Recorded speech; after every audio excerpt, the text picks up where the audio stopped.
Tribunal Federal disse é o seguinte: vocês precisam se adequar. Aí alguns estados, como o Rio de Janeiro, perderiam parlamentares e aí tentaram fazer esse jeitinho. Para ninguém sair perdendo, aumenta o número de cadeiras. Exatamente, Uribe, porque muito ali no Congresso Nacional mesmo se falou que estavam apenas cumprindo uma determinação do STF, na época da aprovação daquele texto que previa o aumento de número de deputados.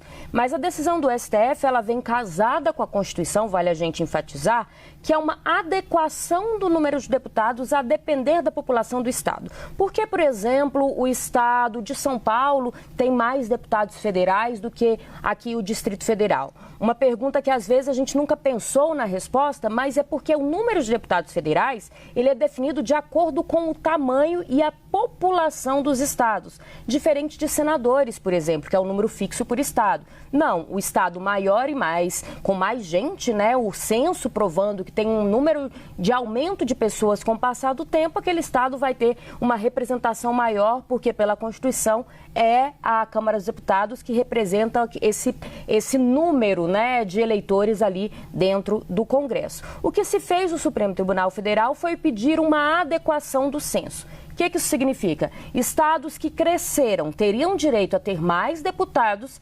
estados que diminuíram o número de eleitores, de população, perderiam deputados federais. A adequação de acordo com a população brasileira. Só que quando isso bate lá no Congresso Nacional, muitos estados falaram: não, eu não quero perder, eu não vou perder parlamentar. E essa, inclusive, foi a promessa de campanha de Hugo Mota, que não permitiria que alguns estados, incluindo o estado que ele é, ali a Paraíba, e aí entra o Rio de Janeiro, a gente sabe a força do Rio de Janeiro no país como um todo, que ele não permitiria que esses estados perdessem parlamentares. Então, que aumentaria o número de deputados. E aí, o que acontece agora?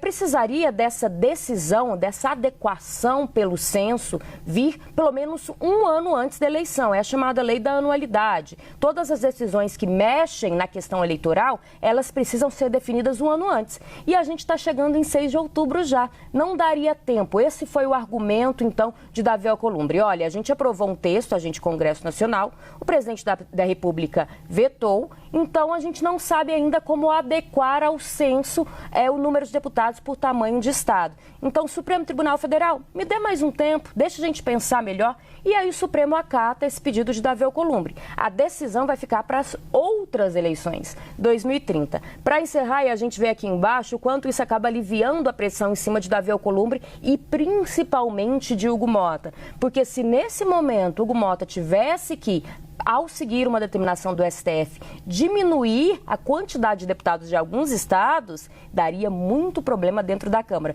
Então, eles acabam deixando esse abacaxi para os próximos presidentes, já que, mesmo que se reeleitos, os dois não ficarão para depois de 2030 no comando das duas casas. Uribe.